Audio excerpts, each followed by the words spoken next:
Hello. Today I'm playing a game on the Internet Chess Club. The game just started. I'm playing with the white pieces, and this is a game with a 15-minute time control in the ICC 15-minute pool. Hope it'll be fun. And so far, Black went for the d5 line, which is interesting because he's mixing it with the knight f6 move. I haven't really seen that. I guess I could try to hold on to the pawn here with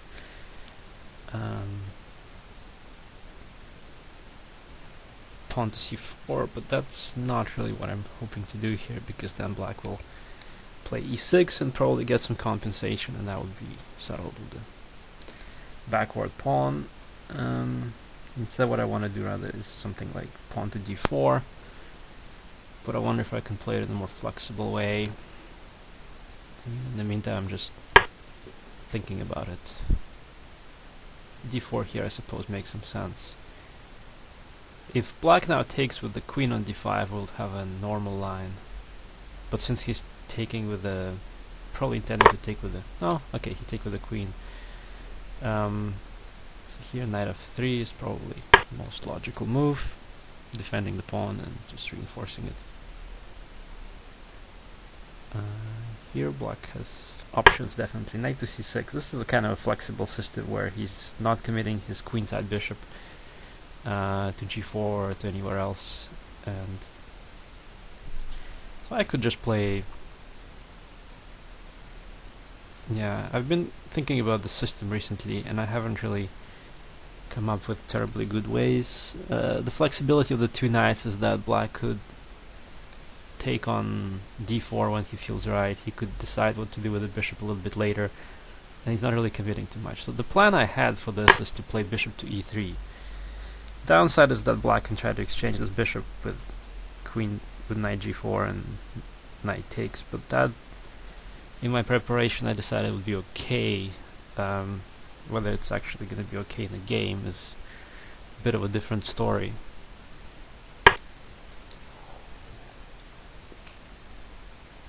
So this is interesting because black has continued to ignore the threat of me capturing on c5. This is where it gets interesting. So now I could do a couple of things. I could take on c5, let him take on d1, and then live with that. I'm not sure it's that great. If it's that great, it will definitely make some sense, I suppose. I would have to really be careful then about... taking on c5 is definitely the most principled idea, because if I dilly-dally a bit longer, I could then experience some difficulties developing initiative.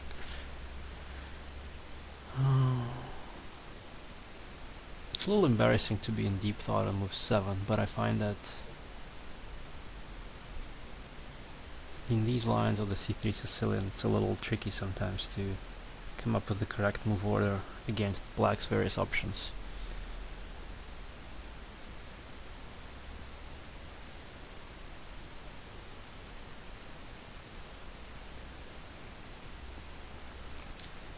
Well, I'm not losing immediately if I take on c5, so that would make sense to try and explore this option, definitely, I suppose.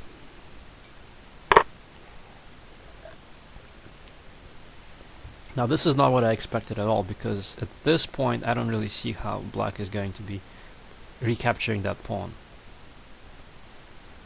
So this is in fact what I had wanted to happen.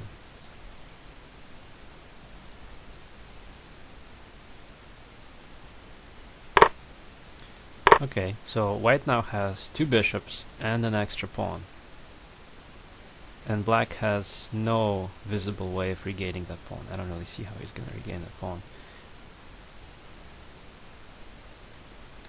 The two double pawns that white has here are not really a terribly heavy downside to his position, because they're well, they're defending good squares. and even this pawn on... Okay, now this might be a problem, I suppose. So he's attacking me with this knight.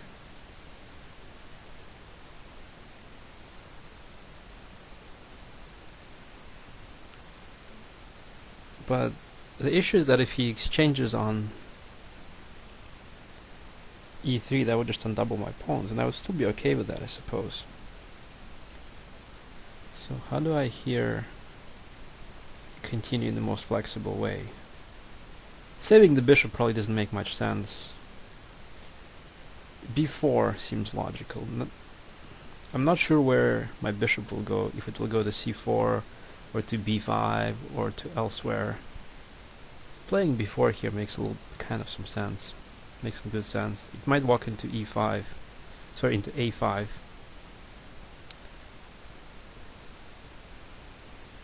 But then I could always go bishop b5, so let's play b4 and see what happens.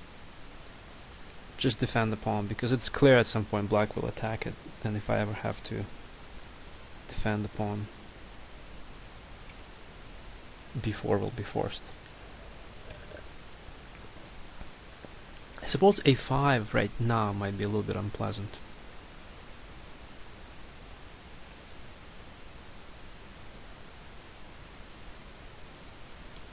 I suppose if he goes a5, I could do something like... Oh, that doesn't really make much sense. Why is he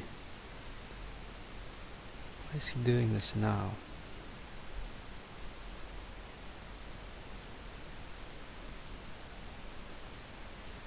I think a check would be really helpful for me. Just from general check common sense point of view.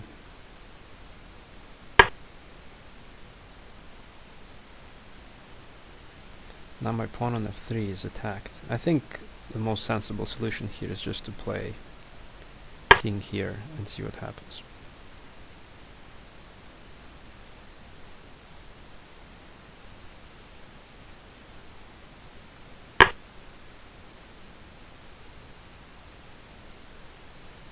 Black is really not intimidated by the fact that he's down a pawn.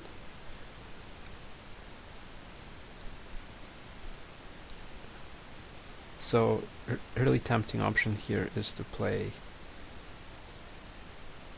Well, there's so many tempting options here. I mean, I could play bishop to d4 and ask him where he's going with this knight. I could throw in rook d1 and attack here, although that might just encourage him to capture here, but that probably would not be a mistake. One thing I don't like is that I'm playing a little bit too slow and I'm running a bit of into a time shortage.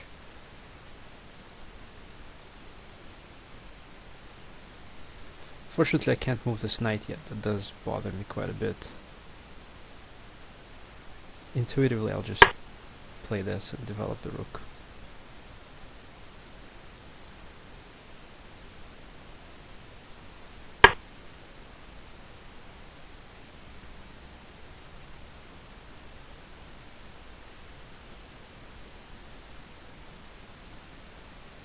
f4 is also appearing very tempting here, because that would kind of pose the question to black as to where is he going with this knight. Bishop d4 appears very tempting as well, and in this situation this would be containing the idea of saving the bishop from the exchange.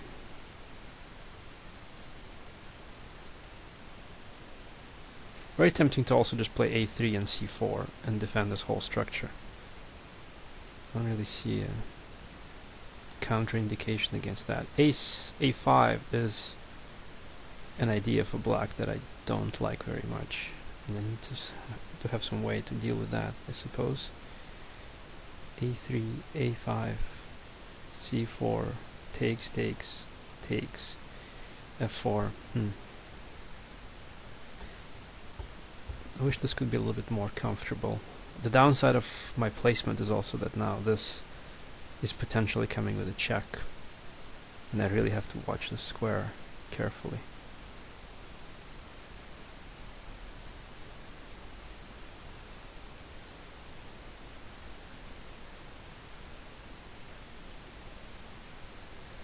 These positions are definitely not the most intuitive ones to play. Another idea is to play c4, and if the if the knight takes, then I could play bishop here and play for the strength of my two bishops. It's definitely interesting, but that's very committal too, because if I don't develop initiative into something very serious, I'll be in trouble. I think at this point I should just play quicker and try to get my pieces out.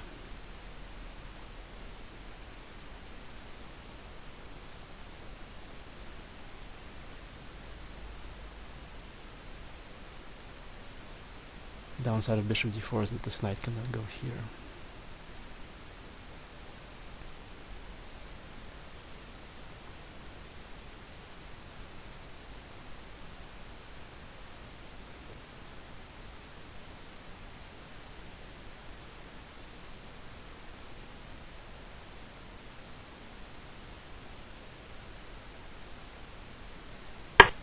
After thinking about 10 different options, I settle on the completely different idea now.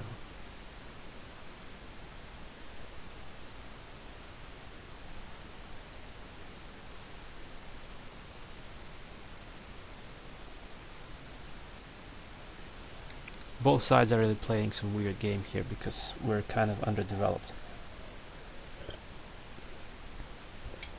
There's a choice to be made by black here in terms of...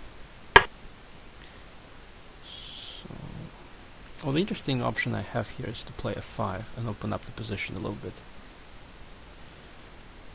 In fact, I quite like that. But why? The idea is that if he takes, well, then I can take on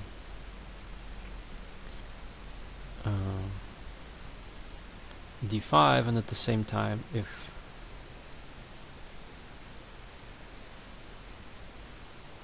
he goes knight f4, then I go here, and there's a bit of a counter-attack going on. On the other hand, if he takes, I take back with the pawn. He takes on f5, then I can play rook to d7 and then capture Check. f7.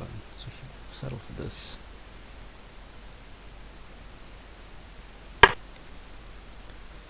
Something like that.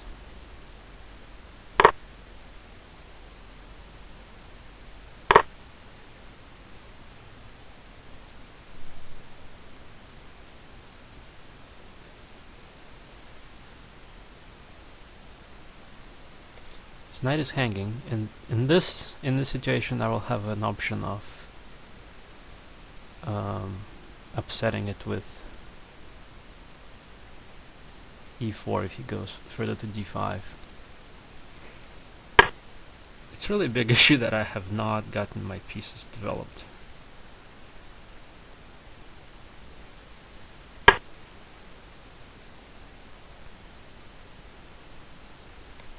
At the same time, I really can't complain because he's really playing with fire, I think. What is his issue with...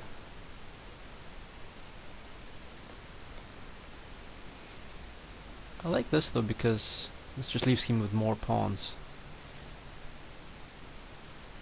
So unless I can see a concrete way of winning more material, I really don't... So there's two nice ways. I can go bishop here and then capture here and capture here, winning a second pawn. In fact, I think I should just do that. I don't really see a way out of this for black.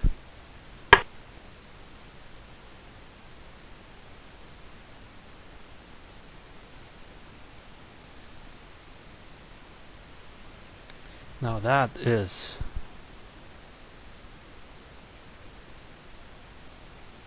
giving me more and more options, really. Difficulty of this position is deciding on something that is as that is optimal. I think I'll settle for this.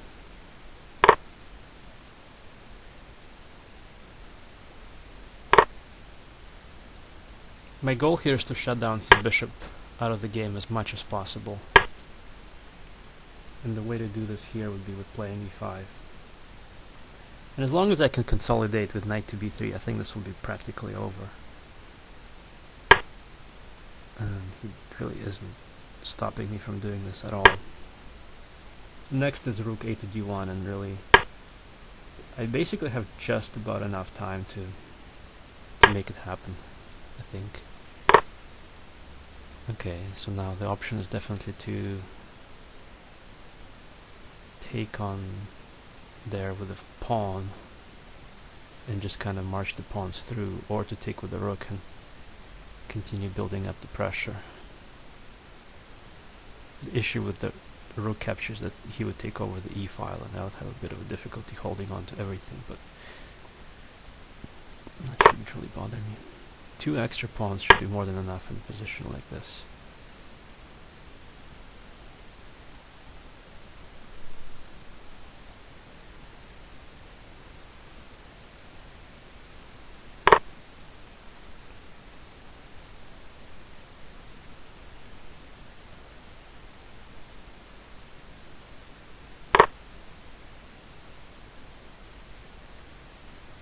I could play c5, but I think the really crucial piece here is optimizing my king. If I can optimize my king, other considerations would probably become secondary.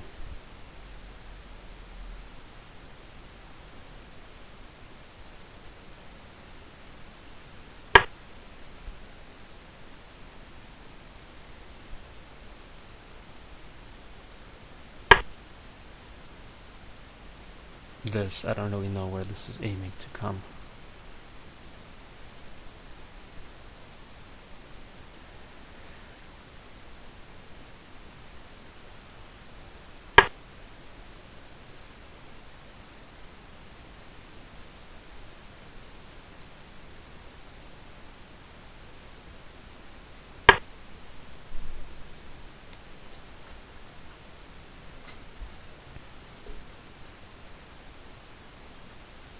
It's a little bothering me that his pawns begin to march so quickly.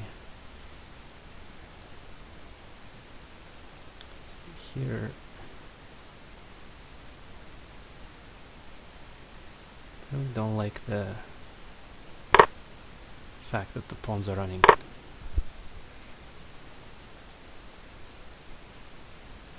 I think my option is, I think I have to get the pawns going, or else I'll just be slightly behind in this race.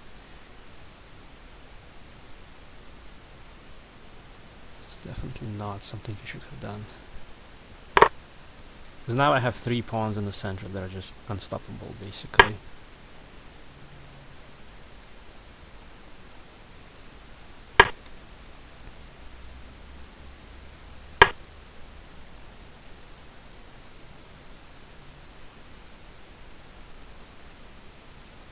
I think I have time to play pawn to g5, but I don't really need to do that, I guess. My pawns should be strong enough here to win.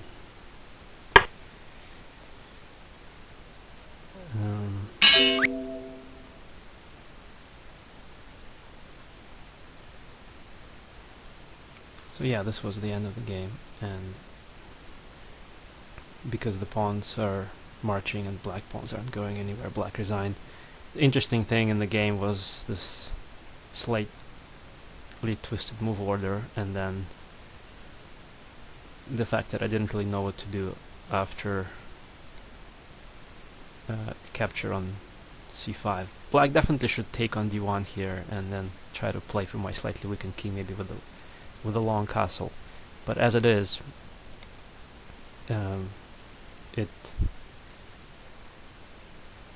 this position is definitely very comfortable for white with the extra pawn. Even though that was comfortable, it's still a little tricky, and white definitely has to be careful about advancing the pawns. Black started to play a little too quickly here and didn't really. And once he gave me the second pawn, definitely it was over. The exchange on d4 and going to the pawn endgame is entirely suicidal, I suspect. nonetheless, there's something I can learn from this game in terms of how uncomfortable this endgame can be, even though white has an extra pawn. The doubled C pawns make it really hard to convert. Anyway, thank you for watching.